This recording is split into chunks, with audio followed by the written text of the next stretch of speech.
So, tayo na po ay dadako sa salita ng Panginoon. And 2 weeks ago, ang pinag-usapan natin is, that was the part 1, yung pinag-usapan natin, yung theme natin is, what if the sin is not the sin that you are thinking, no? So, ibig sabihin, ang alam kasi nating kasalanan ay yung mga nakikita natin na pumatay, nagnakaw, no, nagsinungaling, nag-adultery, ano pa, nag-gossip. Yan yung alam natin, no, yun yung pinag-usapan natin. What is the sin? What if the sin that we know is not the sin at all? So, we came into conclusion through the Word of God na sin is not the sin that we see, but it is more on the condition of the heart, no? Kaya kapag may issue yung puso, lalabas talaga yung kasalanan. Pero, yung nakikita natin na bunga ng kasalanan ay meron pala siyang ugat. At hanggang hindi pinuputol yung ugat, sabi nga natin, kahit napitasin natin yung bunga ng puno na yan, bubunga pa rin ng bubunga. Kaya hindi na po tayo magtataka. Kahit na nag-repent tayo, pag hindi natin pinutol yung ugat, meron na naman. Yan. At pabalik-balik, paulit-ulit, hanggang mapagod ka, hanggang ma-discourage ka, ma-disappoint, yun, hanggang nakakita ng kaaway, ang siwang sa buhay mo na kung saan doon ka didikitan, doon ka papasukin, ang goal niya ay nakawin yung magandang ginawa ng Panginoon sa iyo. Sabi sa Philippians 1:6, He who began a good work in you, may ginawang magandang, amen, sa puso mo, sa buhay mo. Ikaw ay pinalaya, ikaw ay naging new creation, ikaw ay may bagong buhay kay Kristo. Pero hindi lang yan sa isang level na nagkaroon ka ng bagong buhay, naging bagong person ka, naging new you ka, no? Hindi ka lang niligtas, pero ito ay dapat na magpapatuloy. Yung nga lang ang problema, bakit kaya mayroon siyang naging sagabal. Kaya ang part 2 natin ngayon ay yung ating pag-usapan. And I told you na how this came about. It is from the previous 3 weeks, more than 3 weeks ago, yun nga po yung ating leadership boost every Wednesday ng 8 a.m. in the morning. Na by the time, no, nagsishare si Turilla patungkol sa kanyang tuhod nga dahil nauntog siya, nadulas yata, natamaan yung kanyang binti. At yun yung pinagrason kung bakit hindi nakarating, kung bakit nagpa-doktor siya. So, ito namang si Beloved Aleha, and I was there, and eksakto po na kararating lang ni Pastoraan doon sa ating Zoom. So, si Aleha naman, she was sharing yung kanyang point of view, no? Yung point of view niya, kaya nga, habang tayo tumatanda, kailangan talagang maging, we are going to take good care of ourselves. Kasi yung mga kasukasuhan, yung mga joints ng ating mga muscle, habang tayo tumatanda, no, ay nagwi-weaken na rin siya. Kaya ingat na ingat tayo. So, by the time, no, ako naman, oo nga, no, so, I shared something. And after that, it was Pastor Ann's turn. Sabi niya, habang pinapakinggan ko kayo, it's just like when there was a time na sa discipleship namin, nagsishare yung aking mga primary, yung masakit ang ulo, masakit ang binti, masakit ang likod, blah, blah, blah. So, and then, pagkatapos na po silang nagsalita, sabi ko naman, hindi natin ninineglect, we are not assuming, or we are not denying na may problema. Pero sabi kasi, nag-base siya sa salita ng Panginoon, nasabi kasi ng Panginoon, before He will going to crucify, before His last breath, sabi niya, it is finished. Yung sabi niya doon na sinabi niya, it is finished, tinapos na niyang pinagtagumpayan yung mga sakit na yan, tinapos niyang pagtagumpayan yung mga dapat nating bayaran, no, na utang natin, siya na ang nagbayad, siya na yung nagtapos. Iasan yung pananampalataya. And then after, na we had finished our leadership boost, nag-usap si Lord sa akin. I was, pondering and I was like diagnosing and yung remenishing yung pinag-usapan. At nang-usap ang Panginoon sa akin, sabi ko, oh my God, wala pala akong pananampalataya. No? So, kaya po, dito tayo, na-inspire tayo na pag-usapan itong next part 2 na ito, na baka hindi lang ako. Because I remember, the time na meron akong narinig, hindi rin ako nag-rebuke, hindi ako, I didn't come and say, hindi dapat ganyan ang ating, ang galawan ng ating utak. Kasi, ang ating foundation, the firm foundation, is the language of heaven, the Word of God. At bilang isang citizen in the kingdom of God, ito yung language natin, is the Word of God. We master to speak the Word of God. Hindi lang imamaster, pero paniwalaan. Magtiwala. Ano ang difference ng trust at saka pananampalataya? Trust in faith. No?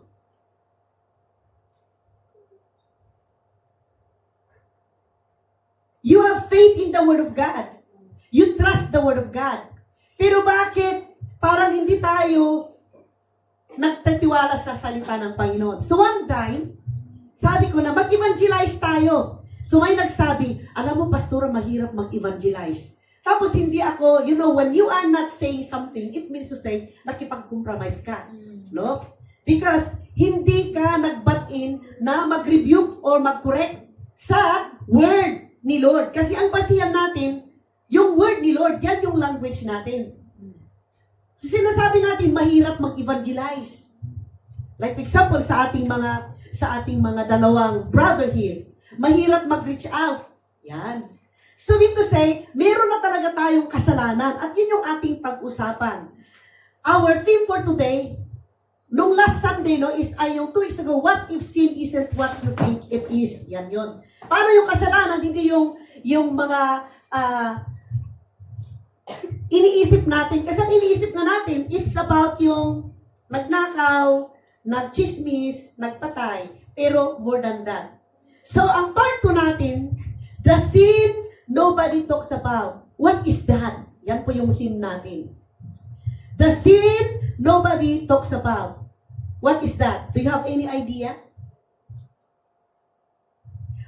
What is the sin nobody talks about? Yan. Yan po yung the sin of unbelief. And our main verse is in John chapter 16:19. Yung kinuha lang po natin yung one sentence. Oh sin of all sin because they believe not on me. At yung biblical background nito, is Jesus was speaking to his disciples about the Holy Spirit, na when the Holy Spirit will come, He will gonna be the one to convict every human being. He will going to convict the world about, ano yung i-convict niya? Yung pag-usapan natin, the sin of unbelief. Hindi lang pala unbeliever ang may sin of unbelief. Tayo rin pala ay na-expose, nakikita na meron pa tayong sin of unbelief. Kasi nga, yung vocabulary na natin, mahirap mag-evangelize, mahirap mag-disciple. Hindi ko alam kung ano pa yung nabanggit ninyong mahirap. So, ibig sabihin, pag nagbabanggit tayo ng word na lumalabas sa ating bibig na mahirap, nagkasala na tayo ng walang pananampalataya. The sin of unbelief. At yan yung ating i-discuss. Yan yung ating i-expose. And it is my prayer na as we will going to expose, me and you, tayo po ay madideliver sa any sin of unbelief. Kasi hanggang meron tayong unbelief, hindi makausad yung life purpose ng buhay mo. Hanggang meron tayong sin of unbelief, kahit na pray tayo ng pray ng multiplication, pray tayo ng pray na makapag-umpisa ka ng iyong iConnect Life Care Group, na makapag-umpisa ka ng isang kaluluwa, dahil kapag walang isang kaluluwa, hindi ka makakapag-umpisa. Kaya you cannot underestimate yung isang, amen, friend na mai-uwi mo sa iyong cell group. Until there is no one, you cannot start your cell group. To open your cell group, you need to have one. At kapag ang bokabularyo mo ay mahirap, then, I wanna tell you and I will gonna submit to you, meron ng exposure na meron kang sin of unbelief. Gets po natin? Manalangin po tayo. Salamat, Panginoon, dahil you love us so much at alam mo kung ano yung mga walls, mga barriers, mga culprit of the problem na ita-troubleshoot namin through your word. So it is our prayer as we will going to navigate and we are going to eat what you have prepared for us. Holy Spirit, you are the one who can convict us, not with condemnation, but with your love and with your power, na abutin mo kami sa kaibuturan ng aming puso, yung mga sin of unbelief, yung mga nasasabi namin na mahirap, hindi namin kaya, abutin mo kami, Lord, at palayain mo ang bawat isa. No one is excluded. Everyone is included. Na hindi lang pala yung mga unbeliever ang may unbelief. Pati rin po pala kami na nasa loob ng church ay nakasama kami, O Lord God, na nagkaroon ng unbelief system in our faith. So today, as we will going to navigate, to eat your word, i-minister mo ang bawat isa, at mayroon pong pagpapalaya para makausad yung purpose, yung layunin mo sa aming buhay, makausad, O Lord, yung Great Commission. At makita po namin yung product ng Great Commission. Una, dahil kami po ay napalaya, sa pagpapalaya namin, may pagbabago na matindi, O God. At sa pagbabago namin, makakausad yung kalooban mo sa amin. In Jesus' name we pray.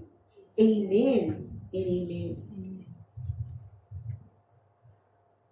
So John chapter 16 is a part of Jesus' upper room, discourse. At ang kasama niya doon, ang kanyang mga disciples, hindi po outsiders. No? So, kahit tapikin mo yung katabi mo, buti na lang, ikaw ay nakarating. Buti na lang, ikaw ay nakarating. Yan. At itong discourse na ito, itong kanila pong fellowship, okay, from John chapter 14 to 15, 16, and 17, ito yung gabi before yung makrucify siya sa cross. At yung meeting di abanse nila, yung kanilang last supper in fellowship, he will gonna be preparing yung kanya pong mga disipulo para sa kanya pong pag-alis. At yung sinabi niya na, I need to go. I must go. So that the Holy Spirit, the Comforter, will descend from heaven because He will gonna convict the world ng kanilang kasalanan. At yung kasalanan na iko-convict ng banal na Santo Espiritu, yung sin of unbelief. Kaya po pala kapag mag-pray po tayo, pag-pray po natin, yung gusto po natin i-connect kay Lord, ang isa nating bugbugin ay yung sin of unbelief. Amen? So, sa verse 7 and 8, Jesus says, nevertheless, I tell you the truth. It is expedient. The other translation, it is good for me to go away. Because if I will not go away, the Comforter will not come to you. Pero pag ako ay aalis, but if I depart, I will send Him to you. Sino yun? Yung banal na Santo Espiritu. And when He will come, He will reprove. The other translation ng reprove, He will convict the world of sin. At yung word na reprove, sa Greek word, electio. As long as it sounds, no? Hindi pa ako Grego, pero I'm trying to say it na you can understand. So the Greek word of reprove or conviction is electio, means in English, to convict. Say the word convict. Ano bang ibig sabihin ng convict? I-expose, no? To bring out to light. Okay? So the Holy Spirit, yan yung trabaho ng Banal na Santo Espiritu. Kaya kapag makipag-partner tayo sa Banal na Santo Espiritu, ang trabaho niya in behalf of you is to convict, to expose, to put it to the light. Sa John chapter 1, no? In the beginning was the Word, and the Word was with God, and the Word was God. He was with God in the beginning, and Him was light, and the light was the light, yan, of all mankind. Kaya, yung light from heaven, i-expose yung unbelief ng sanlibutan. Kasi yun pala, ang isang balakid sa mata ng isang walang pananampalataya kay Kristo para ibukas yung kanilang puso na tanggapin yung ginawa ni Kristo na siya'y anak ng Panginoon, siya'y namatay sa cross, at ang kanyang dugo ay bumuhos para sa kanya sa sanlibutan, at siya ay nabuhay muli on the third day, and He rose from the dead para bigyan tayo ng buhay na walang hanggan. Hanggang may unbelief ang mata ng mga tao, hindi nila paniwalaan yung ginawa ni Kristo. Maybe they think, oh, it is just a myth. It is just a fiction. Baka na sinasabi mo lang yan. No? Kahit na you will going to show them the Bible, isinulat lang naman ng tao yung Biblia na yan. Kaya until there is unbelief in the heart of the unbeliever, hindi nila makikita yung liwanag na galing sa Panginoon. So let us be partner when you will going to pray for the people. Yan po pala ang isang way how we will going to pray it right. No? So, the Holy Spirit first work when He will going to come is to expose the heart of the unbeliever. He will gonna convict them of their sin. Amen? The sin is not about murdering, stealing. The sin is not about the sexual immorality. But the sin, the Holy Spirit will expose in the heart of the unbeliever, at para din pala tayong mga believer, amen, including me, is the sin of unbelief. Say the word, unbelief. How many times in your life you are saying, ang hirap? How many times you said from your lips, hindi ko kaya? Kasi yan ang how to say that? Parang isang building na nakatayo sa likuran ng iyong, hindi naman utak, hindi naman brain, ng iyong pangunawa. Ang pangunawa mo, hindi mo kaya. Yung pangunawa mo, mahirap. Yung pangunawa mo, ay, baka si Lord, nakalimutan na ako. Noon, He provided, but today, hindi siya makapag-provide. Siguro, nakatulog ang Diyos. Siguro, yung panalangin ko ay nandun pa lang sa kalagitnaan, kaya hindi narinig. No? Kaya kapag meron po tayong word na lumalabas sa ating bibig, lalong-lalo na yung mahirap, yan po yung number one na vocabulary natin, whether you like it or not, whether you admit it or not, nasambit mo yan. And every time you will going to say, mahirap, meron ka ng unbelief. Hello? Bakit ang kasalanan na ito ay walang nakapagsabi, walang nakapag-expose? Many preachers, including me, nakafocus on behavioral sins. Di ba? including me, when we preach. Even when we were going to correct our disciples, even in our cell group, sa digital or sa face-to-face, ang nakafocus is yung ginagawa natin na nakikita. Pero hindi natin alam na ang pinaka-culprit ng problema sa kaibuturan ng ating puso, na yun pala ang nag-produce ng maling bunga ng mga kasalanan na hindi natin nakita, even me, Imagine sa tagal-tagal kong isang believer, 35 years. I never even recognized it na I have an unbelief. Nakakatsamba lang nung siguro ako'y nanampalataya ng todo-todo. Nagigets natin? So many preachers focus on behavioral sins just like lying, stealing, adultery, gossiping. And many unbelievers, they also think na yung kasalanan is doing bad things. Diba? Yun yung alam po natin. Pati yung mga hindi nanampalataya, alam nila, the way they understand na ang kasalanan ay yung gumagawa ng masama. Hello? Pero, when Jesus will gonna define what is that sin nobody talks about, it is the sin of unbelief. At the top of all, every sin.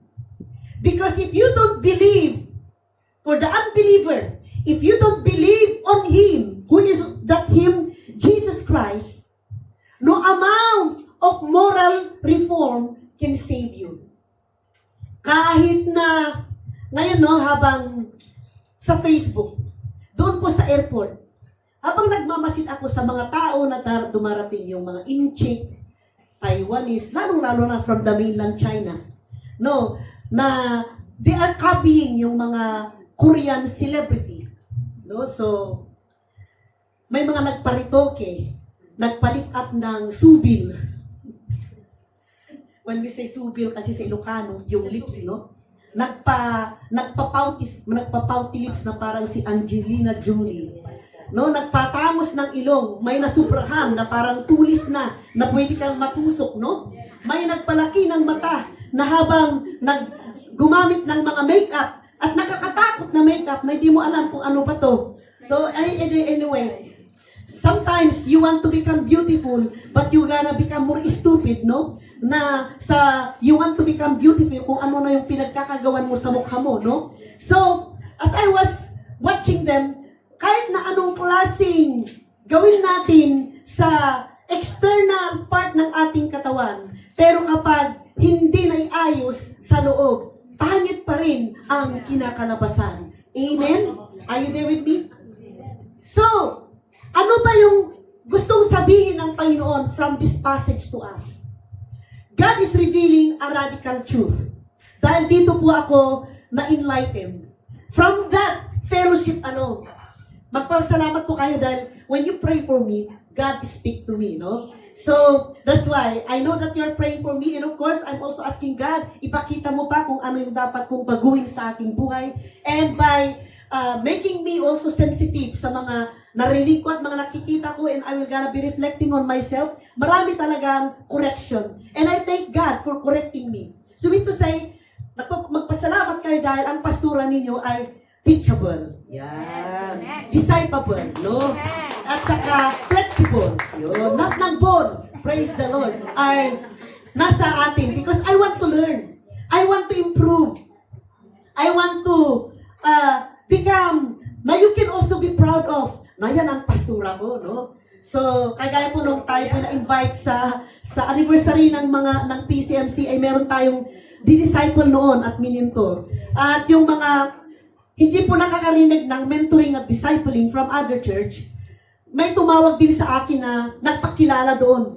Ay, relatives mo po ako, auntie. Ganun ba? Kung may naging relatives na ako dahil ako nag-preach, And then, so she messaged me na, while you were preaching, marami po ako narinig sa sa likod na minenturan mo daw sila, dinisciple mo daw sila.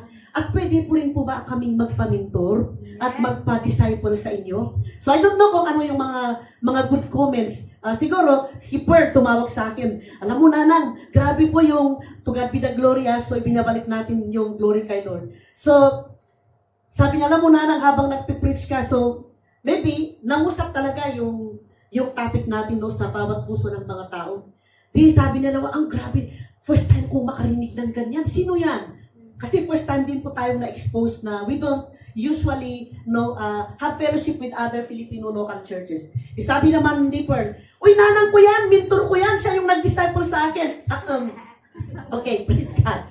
So anyway, so at least, you can be saved because ako naman, may nagdi-disciple sa akin, may nagkukorek sa akin. Kaya, because I want to learn. I don't want na iliko kayo sa ibang way because that will gonna become my responsibility where I answer in behalf of you with the Lord. Anong ginawa mo? I entrusted this soul to you. Anong ginawa mo? Nililihis mo yata sila sa katotohanan. And I don't want that one day, hindi ako nagpapasidisciple, matigas yung aking ulo, napaka-rebelde yung aking puso, all I knew is I am the right one and you are the wrong one. I don't want na sa bandang huli, kagaya ko yung mga fallen servant of the Lord, that because nobody is watching them, walang nagkukorek sa kanila, they fall into sin. No? So, may tatlong klase lang naman ng isang servant of the Lord, including you, na kung saan doon sila magpo-fall ng kasalanan. At pag ang servant of the Lord mag-fall ng kasalanan, it will going to be the laughing stock of the enemy. Yung fall ng kasalanan ng isang servant is yung tatlong G. Yung G, yung gold. Gold is about finances. Yung G, girl, immorality, no? So yung another G is yung glory is the pride. No, yung hindi ka nagpapakorek bilang isang lingkod ng Panginoon. Kaya po, salamat dahil sa pagmamahal ng Panginoon, ini-expose niya yung problema. At dito tayo nababago. Kaya, God is revealing a radical truth here, the sin of unbelief. Kaya ako'y nagtataka rin na, Lord, pray naman kami ng pray. Bakit ka hindi makakausad yung vision? Yung kasama ko na, so productive na yung vision. I having a holy jealousy, Lord. So I am seeking God. What is the problem? And then the Lord is speaking a lot to me that the vision is pag-usapan natin yan. So since ang pag-usapan natin is about the sin that nobody talks about, the sin of unbelief, meron tayong unbelief. Sa pag-i-evangelize na lang, meron na tayong vocabulary na mahirap. Sa pag-disciple pa lang, meron tayong vocabulary na mahirap. Paano pa tayo pagkakatiwalaan ng Panginoon ng blessing kung ang pag-respond natin mahirap? Are you here with me? Amen. That means that God is revealing a radical truth from this passage, the sin of unbelief. It means that humanity's real problem is not bad behavior. Hindi yung ginagawa nating mga mali. But the real problem, it is a bad heart that rejects Christ sa mga unbeliever. Sa believer naman, it is a heart that don't believe the Word of God. And the Holy Spirit main courtroom is to reprove, is to prove, is to expose, to convict the heart of the unbeliever at yung ating puso.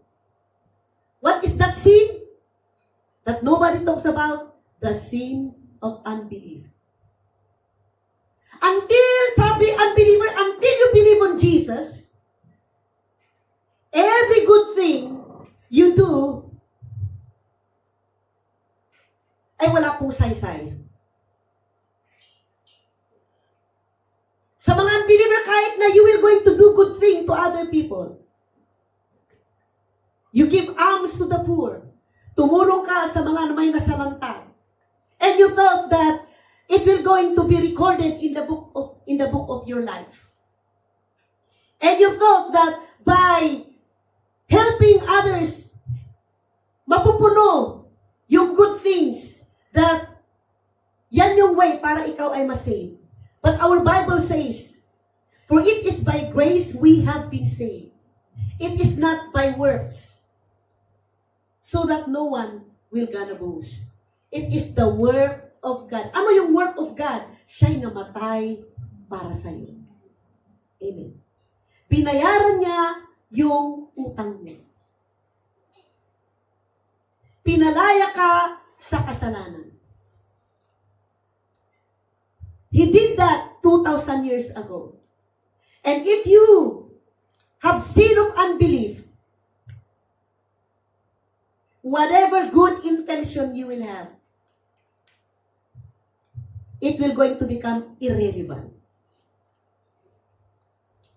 And God is saying to us, and of course, before na we're gonna say this, sa mga believer na kagaya ko, kahit na-pray tayo ng pray, mag-fasting tayo, mag-memorize tayo sa word ni Lord, we know it in knowledge, pero hindi nagmamatch yung sinasabi natin sa belief system natin. I can say that I can do all things to Christ who gives me the strength. I can say it on my lips, but in my heart, hindi po sila mag-meet.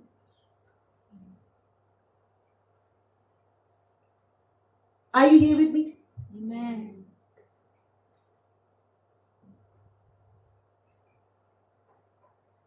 So the question for the unbeliever is not that, are you a good person? But the right question is, do you, in your life, believe on my Son, my one and only Son? Do you believe in your life on my Son? And I recorded it in John 3:16 that says, for God so loved the world, and that world is you. And whoever believes in Him, yung mananampalataya sa Kanya, hindi masisira ang buhay mo. You will not perish, but you will have eternal life. Sa mga maniwala sa anak ng Diyos. Hello? Amen. At yung pong sin of unbelief, it is more than doubt. Because when we have sin of unbelief, ito po yung kahinatnan. Meron po tayong disobedience. How many times you thought you are obeying God, but when you have sin of unbelief, you are disobeying the command of the Lord. Amen? So magsisi po na po tayo.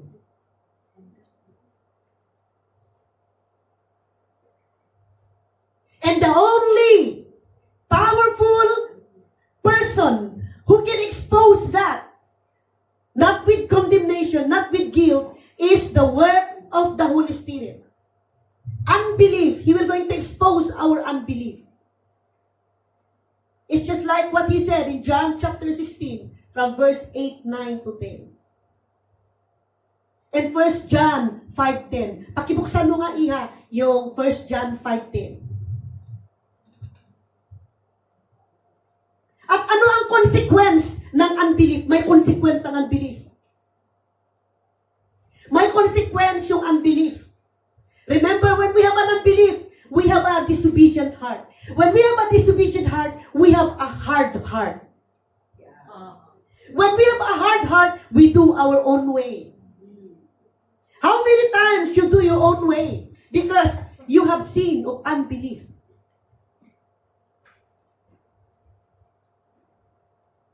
Amen? Can we all read that together?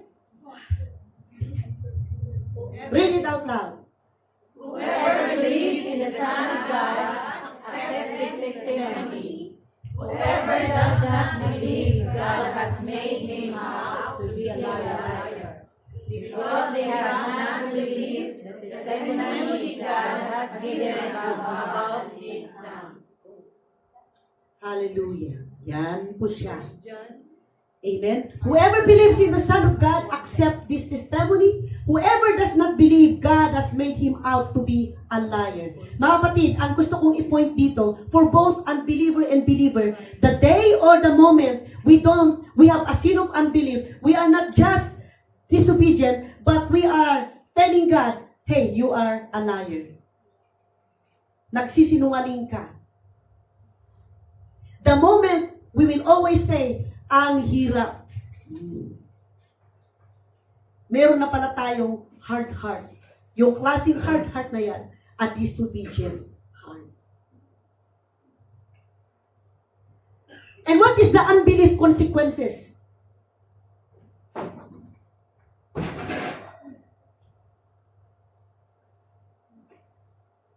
We will always miss the opportunity. And unbelief is the mother of all sins. And we're going to become the breeding ground of sin in our lives. Kaya hindi ka na magtataka kung hindi po, hallelujah. Rami Lord, wow, I have for 19 years, no, I have been struggling yung up and down na, how to say, cold and flu that affects my vocal cords. Kaya habang ako po'y nakatayo doon, Lord, heal me completely. Because I also really want that I can worship you freely. Because the moment na bigkasin ko yung ako'y kakanta, meron na pong sumasakit dito sa aking lalamuna that I have to stop.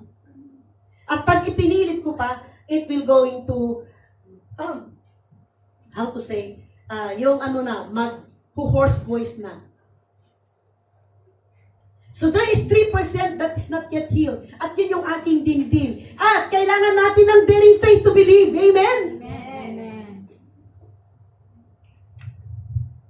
So ano yung cure ng unbelief natin? Alam niyo ba ang cure? Let's repent. At tanggapin ulit natin yung grace ni Lord. Amen. Hallelujah. Yung kanya pong tender mercy. May kanta po na old song. Grace is thy faithfulness, O Lord. Grace is thy faithfulness. They're new every morning, new every morning. Grace is thy faithfulness, O Lord. Great is thy faithfulness.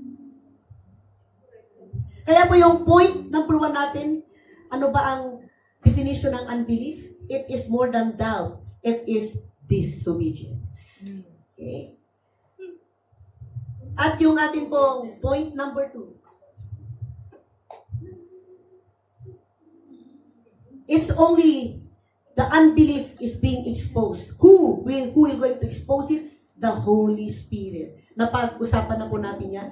As in John chapter 16 verse 9, the Holy Spirit convicts the world of sin because they believe not on me. Okay, so yan po yung trabaho because that's why when we pray, when we ask the Lord, we pray for ourselves, we pray for the unbeliever friends natin, we pray that God will going to convict us. Any of us here, wala pong excluded, everybody's included. As I've said, the moment you keep on saying, mahirap, hindi ko kaya, meron na po tayong unbelief, at yung unbelief na yan ay disobedience.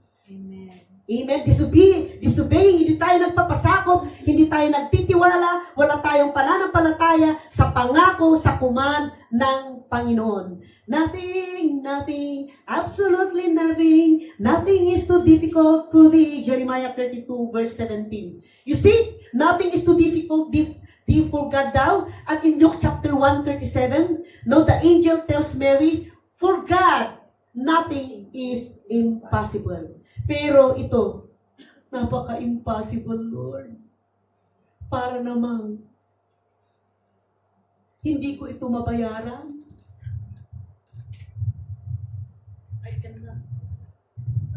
Amen?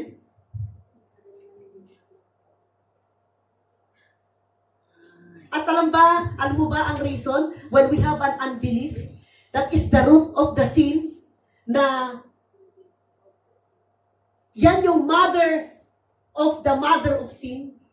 The breeding ground. When we have an unbelief, which is the root of the sin, every other sin grows from it. Doon pala lumalago yung ibang kasalanan from the root of unbelief na naka-set in, na nag-residence sa kaibuturan, sa kalaliman, sa sentro ng puso ng isang tao. At hanggang hindi yan mapatalsik, at hanggang hindi yan tatagpasin, hindi natin tagpasin yung brain ng unbelief natin, yung sistema ng unbelief natin, yung katawan ng unbelief natin na nakakonect sa atin, it will still going to be the mother of all sin. It will going to grow another sin, no? And that's why, for some of us, tayo nagnanakaw because we don't trust the Lord. Are you there with me? We are stealing, and you know that the only way we can steal God is in the area of tithes. Sa Malakay 3:10. You rob me. And the person asks, God, how can I rob you? Wala akong naisip because I give it all. Sa prayer meeting, I'm present. Sa discipleship, I'm present.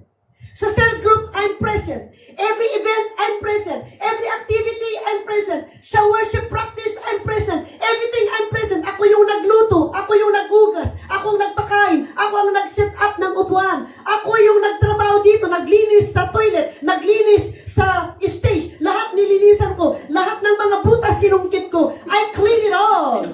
Yes. Hello. But God said, hey, you are robbing me. Sa Malakay 3:10. How can I rob you, Lord? You are robbing me in the area of your act of worship. Not that I need your money. Not that I don't have no money. But the reason I tell you this because I want to see how you recognize the one who backs you up. The one who gives, the one who provides you. The one na ikaw ay nakarating. I believe lahat tayo, kahit na hindi tayo marunong mag-pray noon, nag-pray tayo, no? Lord, sa akin, Lord, bigyan mo lang ako ng employer sa Hong Kong, kahit na matindi, basta wag akong babuhin. Babuyin. Grabe naman panalangin yun. And it is indeed, nagganon na talaga. No? Sabi ko, matakot kayong mag-pray, no? Kasi pag yun yung pinag-pray nyo, kahit na unbeliever tayo, no? Talagang pinapakinggan ng Panginoon.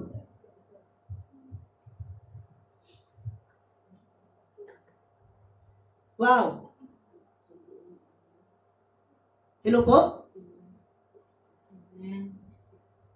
That's why we steal our tithes because we don't trust God that He will provide. Paano kung ibibigay ko na ito? Sayang pa naman. Wow, imagine, 5,000 pesos if I'm going to convert it. Money. Hindi natin kawalan ang bibitawan natin na we are going to entrust into the hands of the Lord. Amen. Hindi mo yan kawalan. Pero in fact, when you are going to give it all into the hands of the Lord, wow, padamihin yan. Because that is His pangako. Yan nga kapag may unbelief ka, you will not going to trust, you will not going to have faith sa kanyang pangako. Na ang pangako niya, you see, I am going to buksan ko yung mga bintana, amen, ng pagpapala. But if you have an unbelief, may disobedient tayo, hindi tayo magka-master doon po sa kanyang salita. We do our own way. At may kantang, I do it my way.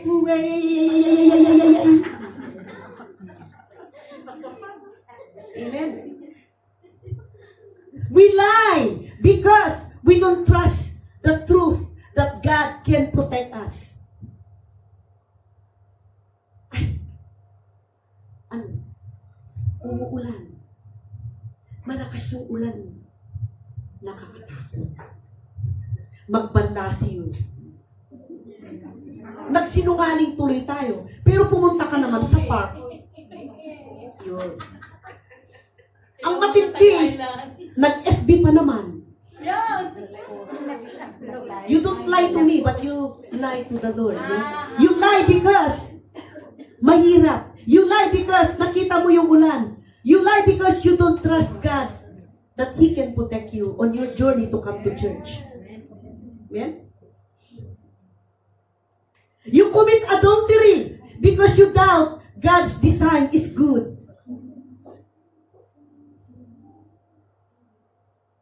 Hello mga kapatiran, kung meron na po kayong asawa, husband, stick to your husband.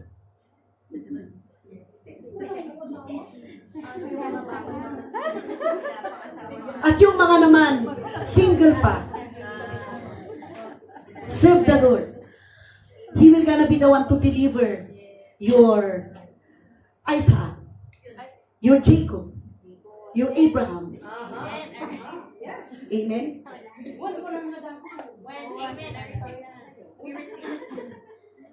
And don't you know, na ito pa matindi sa Romans 14:23. Itatak po ninyo dito.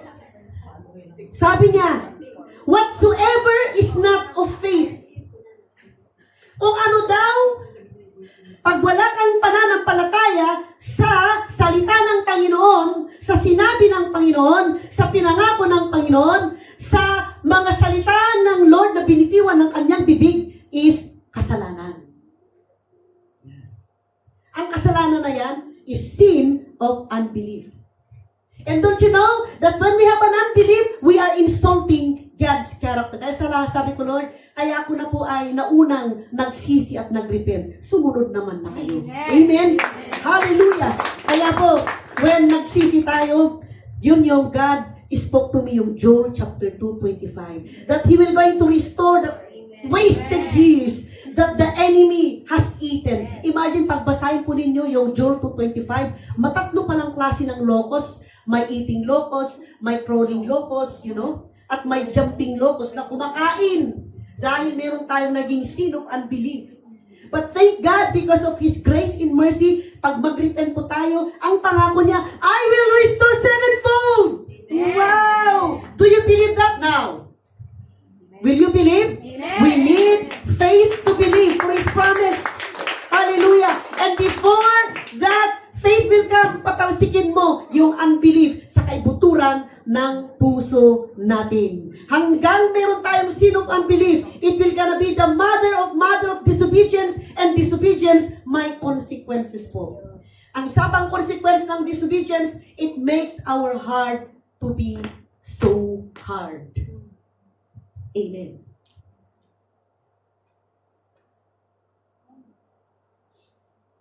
Sa binasa po natin, sa 1 John chapter 5:10, he that believes not God has made him a liar. The moment that wala tayong pananampalataya, hindi tayo nagtitiwala sa mga sinabi ni Lord na binitiwan niya, we are making him a liar. And that is an insult of his character. How many times you make God a liar because you don't believe what He said?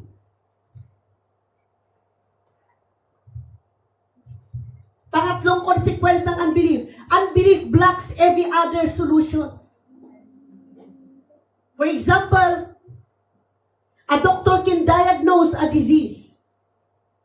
Pero if you refuse to take the medicine, all treatment fails. No? Unbelief rejects the only cure. Ganon din po siya.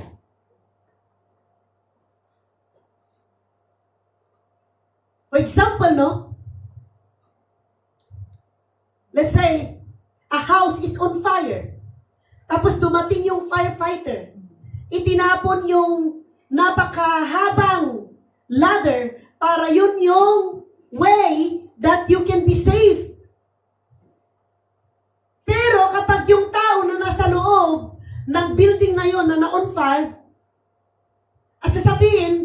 I'll just use the door.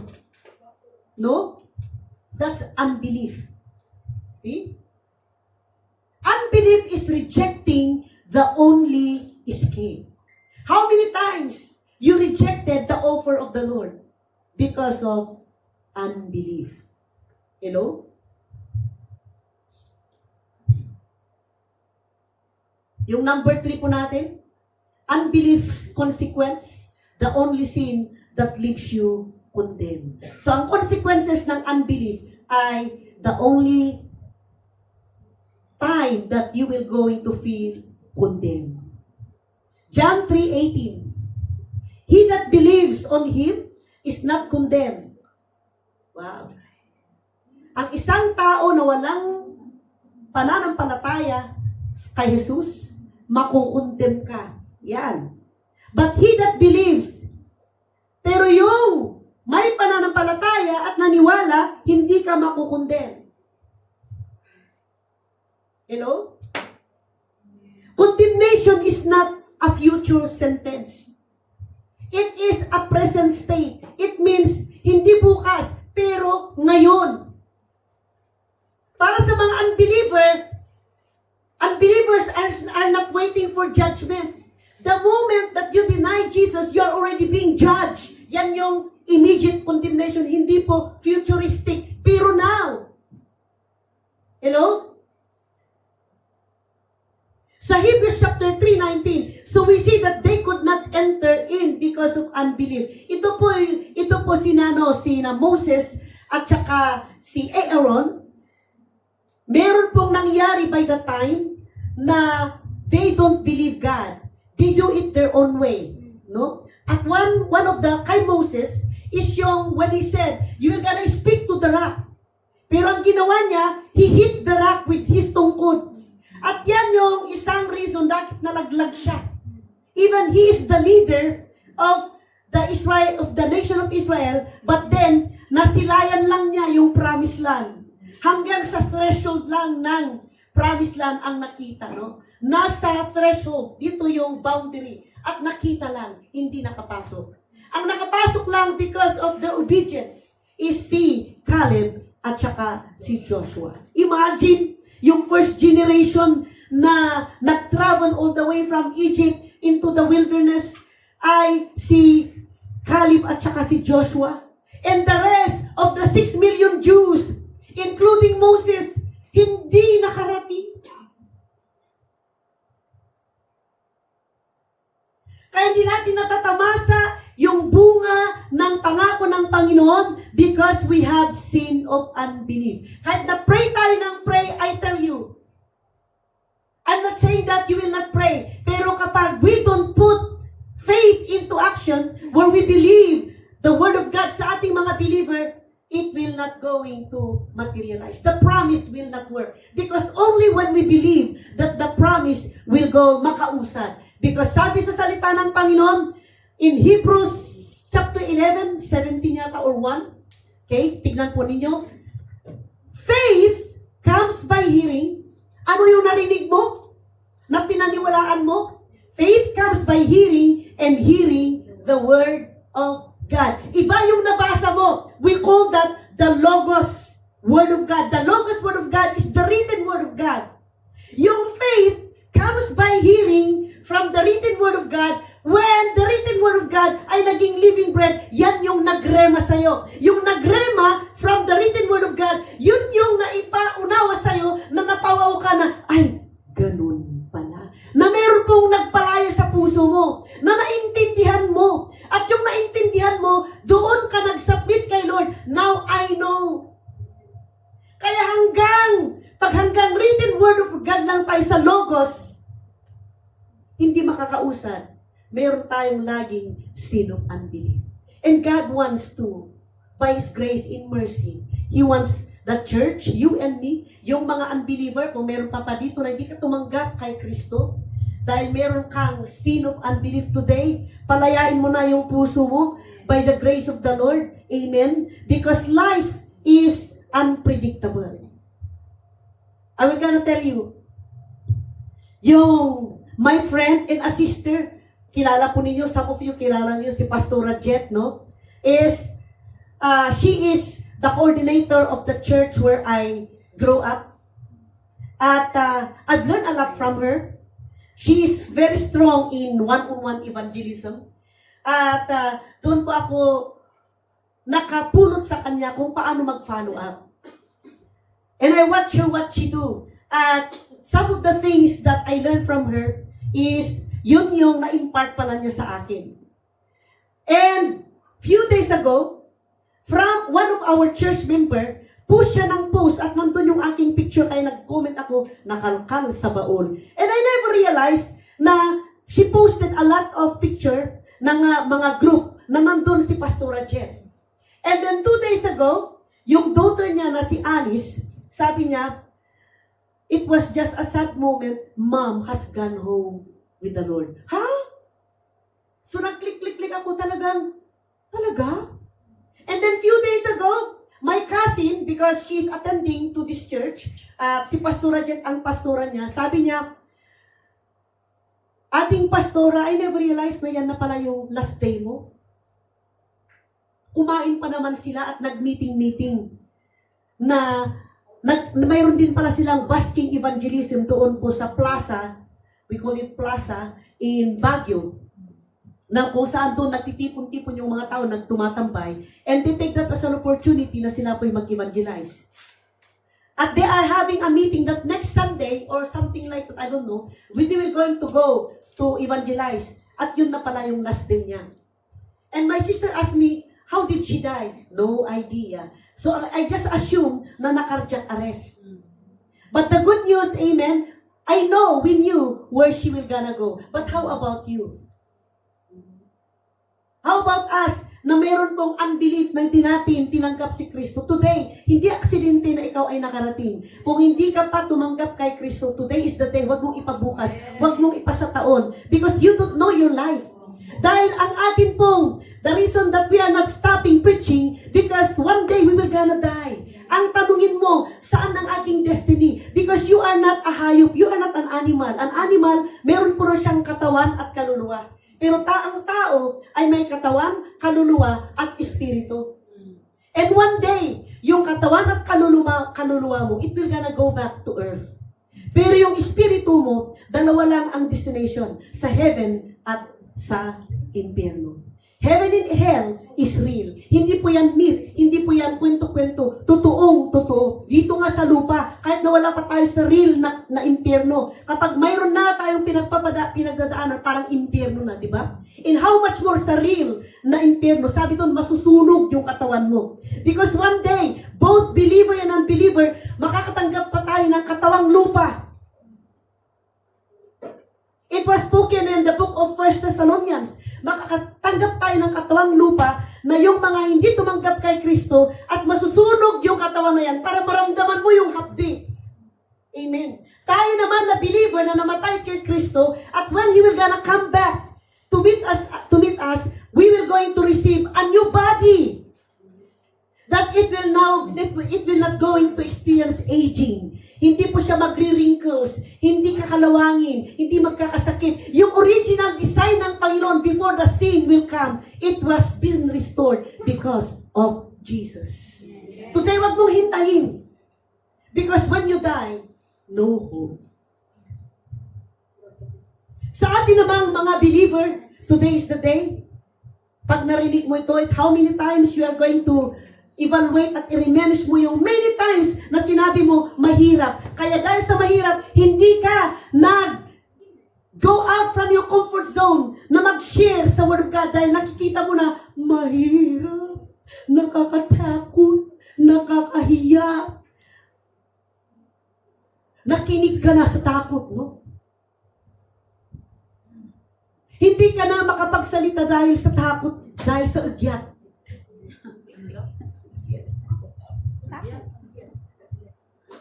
Native language namin yun. Maremember ko kasi yung nanay ko lagi niyang sinasabi, natakot sa igyat. No? Double portion. Anyway, today, makatayo po tayong lahat. May natutunan po ba tayo? Napalaya ba yung puso ninyo? Did you see where you fall? May today let us receive the grace of the Lord.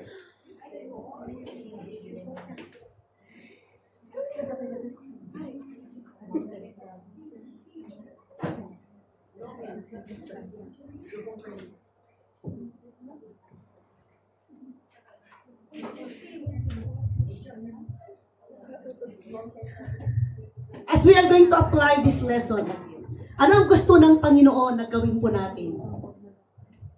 For the unbeliever, today, your unbelief is the real problem. Stop it. Maybe sinasabi mo, honest lang naman akong tao. Stop it calling us being honest. The real problem is the sin of unbelief.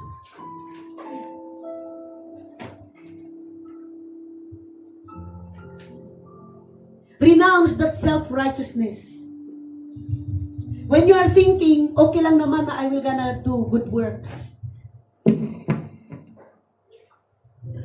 Because good works cannot save you. The only thing it can save you, believe on the Lord Jesus Christ. Speak it out loud. Say, Jesus, I believe you. Yung mga hindi pa po nanampalataya kay Lord, today is the day you will just say, Jesus. Say it out loud.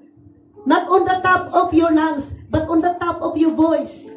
Not on your head, but say it out loud, wherein you can hear what you are saying. Say the Lord, Jesus, I believe you. Jesus, I believe you. With that statement, mabubuksan yung pintuan ng langit.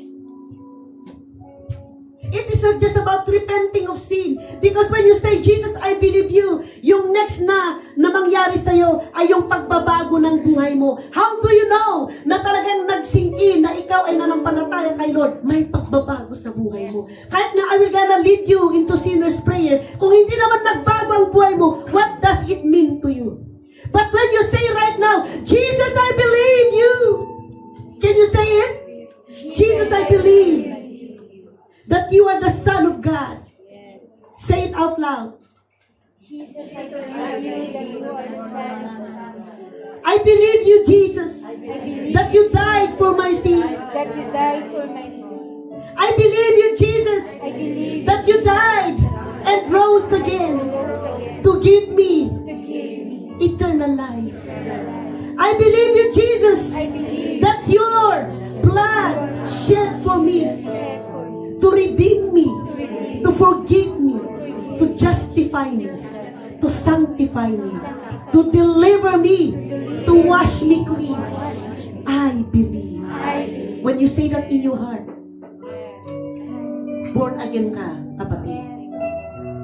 Ibig sabihin ng born again, naniwala ka sa anak ng Diyos na namatay sa'yo, na nagbayad sa utang mo. Amen. At pag naniwala ka at na born again ka, you are a new person. Yung pagbabago na yan, amen, na new person, yan yung stepping stone ng pagbabago sa buhay mo. And watch, sa akin, ang unang nabago in my walk with the Lord, yung aking pananalita ng mga pahid. And the next na nabago sa akin is I just do my own way. Ako po ay nag-commit. In May 30, 1992, until today, I never missed the church. Before, I don't want to come to church. Before, I cannot sit in sa Bible study. Before, I don't understand the Word of God. But the day that I accepted Jesus, I believe Him as my Lord and Savior, naintindihan ko yung salita niya. Yan po yung isang mga sign na ikaw ay born again. Na ikaw ay new person. Na ikaw ay new creation in Christ. Amen. Palakpakan po natin yung mga bagong silang kay Kristo. And that is a relationship, kapatid. Ang relationship, dapat makipag-ugnayan ka. Para ikaw ay makipag-ugnayan, kailangan mo ng isang local church na kagaya po namin. And we want to invite you. We are not a perfect church. Lahat po kami may mga tuksik at binabago pa ng Panginoon. But if you can trust us enough, na we can help you in your journey, you are welcome. Amen.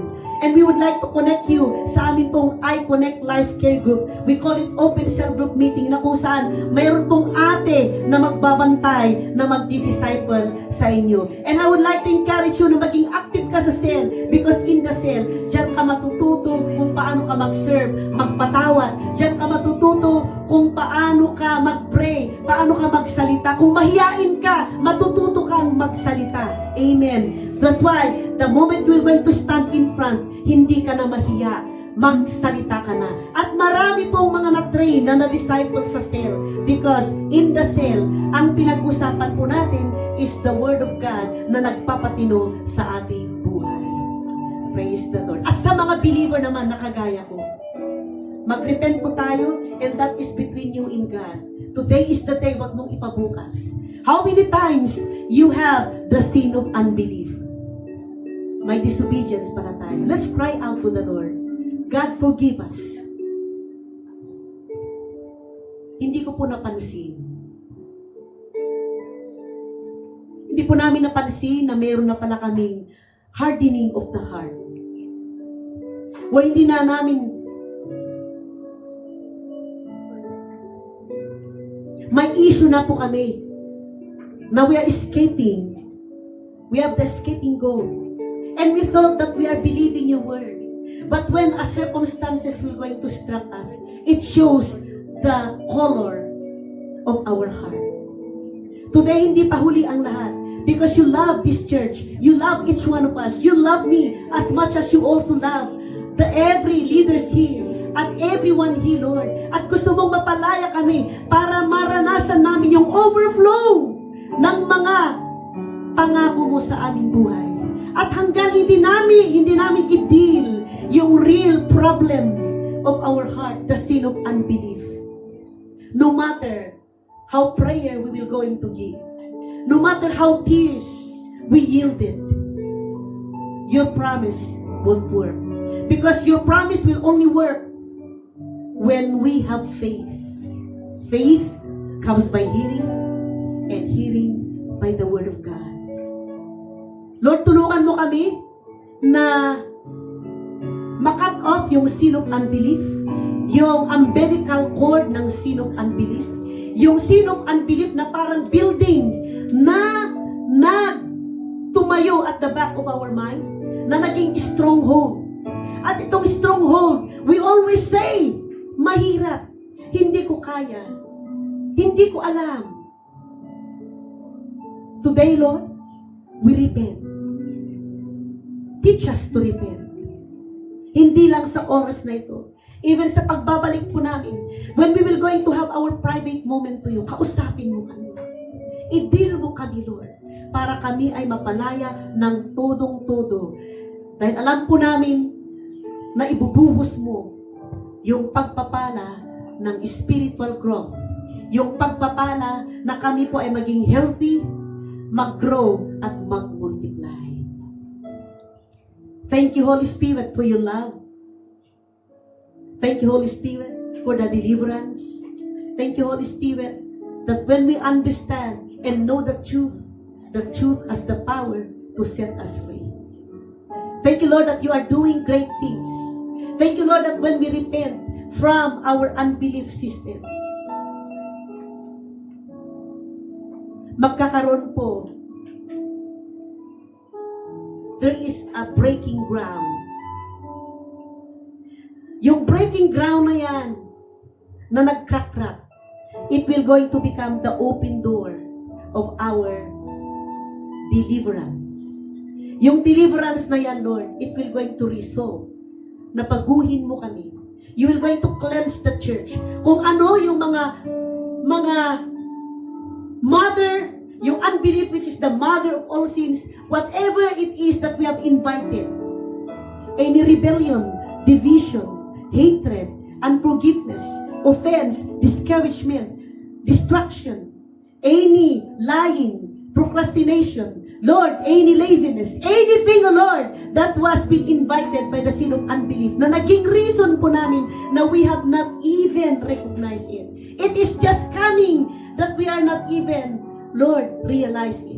But today, because of your love, because of your light that is so tough, that when the light will shine upon every darkness, it will going to expose the real problem. And you're exposing right now the real problem. The real problem is the unbelief. And we bring to you our unbelief system from the bottom of our heart. Lord God, remove it from the system of our heart and replace it, Lord God, with trust and belief in your promises. Today is the day of our deliverance. And Joel 2:25, give us the faith, Lord. Give me faith to trust in you, what you say, Lord.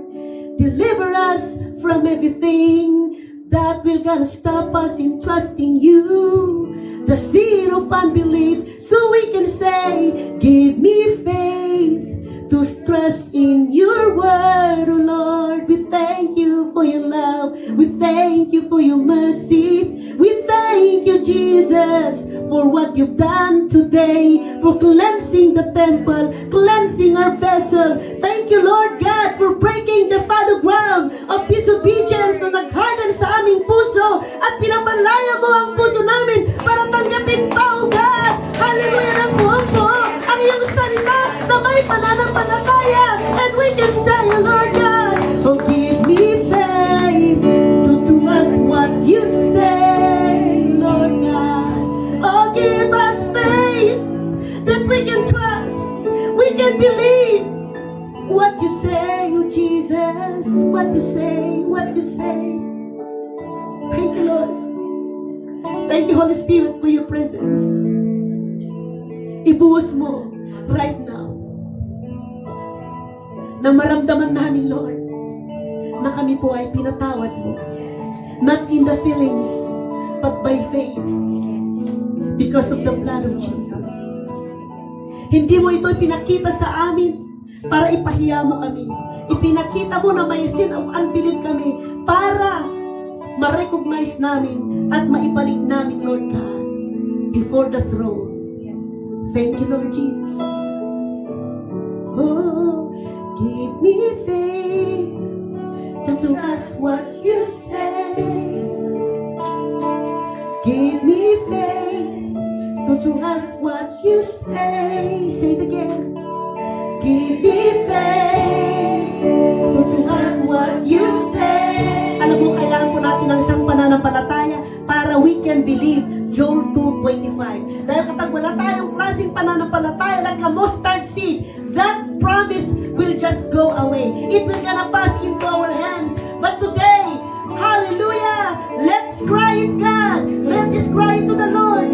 Oh, give me faith to trust what you say. Say it again.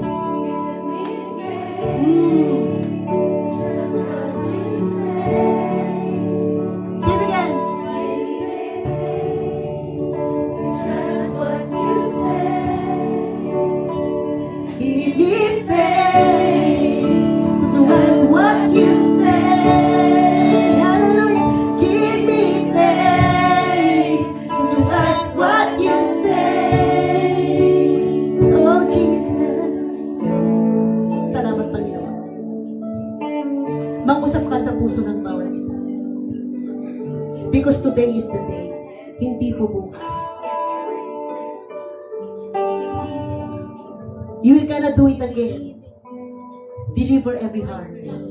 As we submit and surrender to you. In Jesus' name. Sige, nakausapin mo ang Diyos na buhay. Naghintay. Let us wait for a moment. Take time.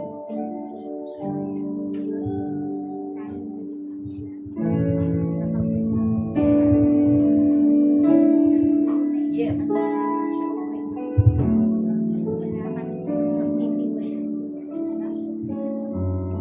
Your name is power, your name is healing, your name is life. Break every stronghold, shine through the shadow, put the light of light. Your name is power. Is any stronghold, God, of unbelief? Na matinding parang building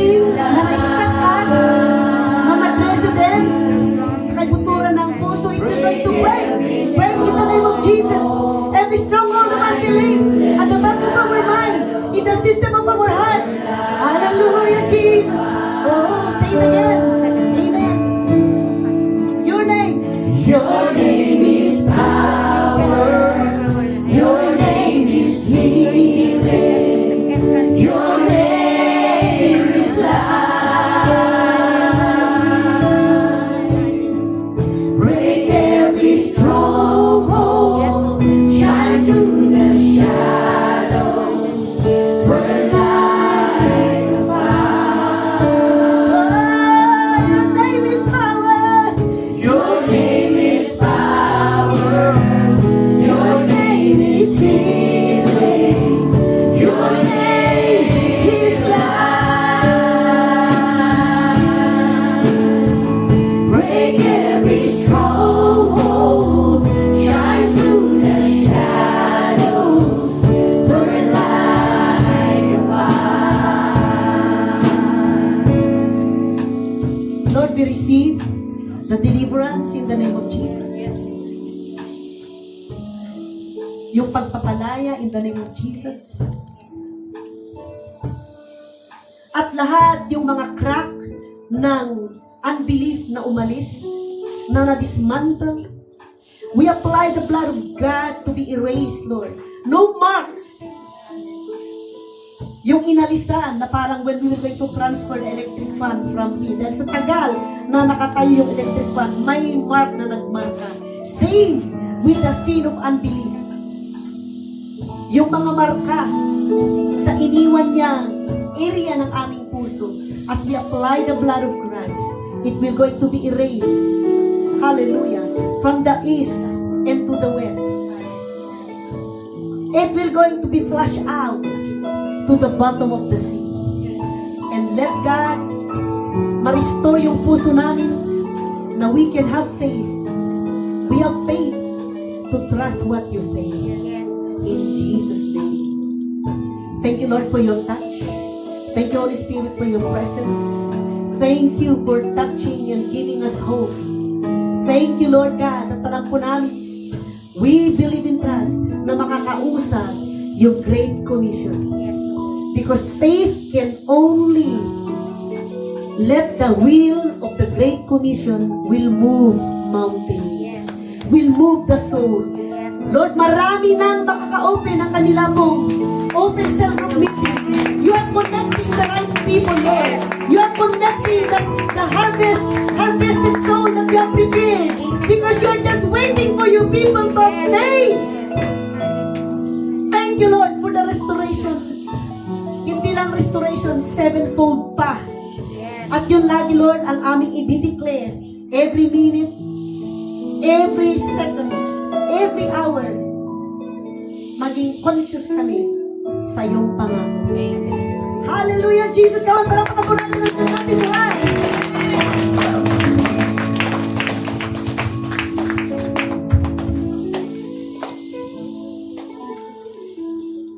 Mahal na Panginoon, maraming salamat sa araw na ito, sa mga salita, banal na aral na aming nasapas sa araw na ito. Maraming salamat sa mga taong nagbabahagi ng inyong banal na salita. Maraming salamat, Panginoon. Kayo po ang napakagiting na Panginoon. Wala na po kaming dahilan upang hindi maniwala sa inyo. Igagala lang po namin ang aming mga paningin sa paligid. Lahat ng mga nakikita namin sa paligid, lahat siya na imposible kung wala kayo. Maraming salamat sa mga kabutihan.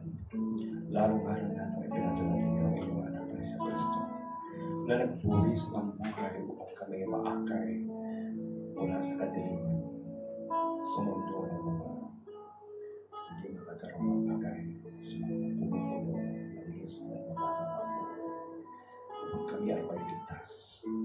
Dahil sa kanyang pagbubuwis ng buhay, Panginoon, kami po ay nailigtas.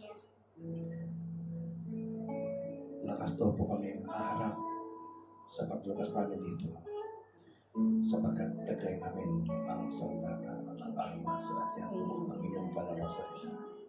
At dahil po sa buwis ng buhay ng inyong anak na si Jesu Kristo, sa kanyang dugo, we are redeemed. Amen. We are forgiven.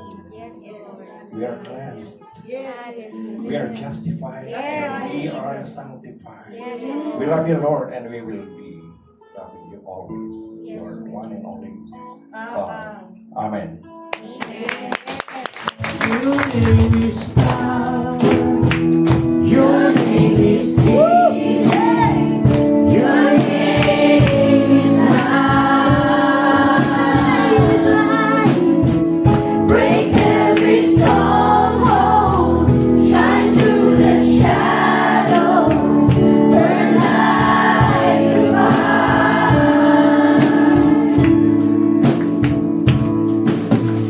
Jesus is on the mountain. Jesus is free. Jesus in the darkness over every enemy. Jesus for my family, I speak the holy name.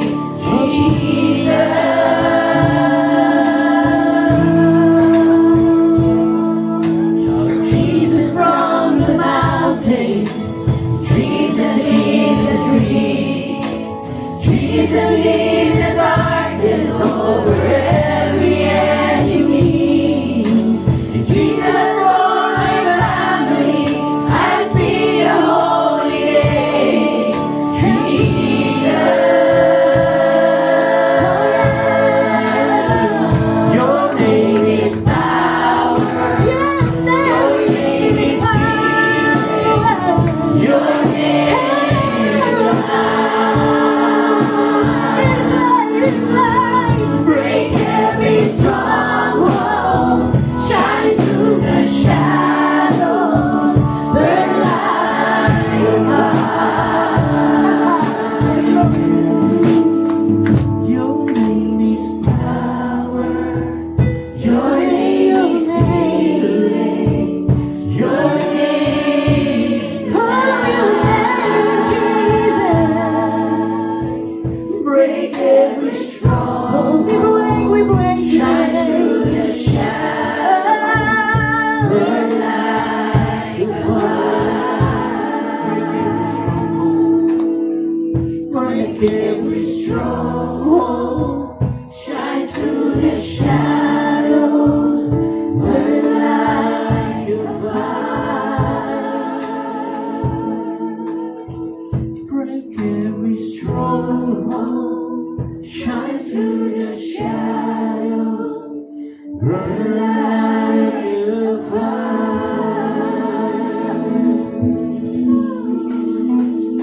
Let's say this after me. Those who live in the shelter of the Most High will find rest in the shadow of the Almighty. This I declare about the Lord. He alone is our refuge. Amen. He is our place of safety. Amen. He is our God. Yes. And we trust in Him. Yes. He will gonna rescue us from the trap and protect us from the deadly diseases. Woo! He will going to cover us with His feathers. He will going to shelter us with His wings. His faithful promises is our armor and protection. And we are not afraid of the terrors of the night, not the arrow that flies in the day. And let's declare this: surely goodness and mercy will follow me all the days of my life as we continue to dwell in the house of the Lord forever and ever. Amen and amen. If God is for me, Is God is for me? who can be against Who me? can be against No me? weapon formed No against weapon me formed shall against me prosper. shall prosper. Because God is with me.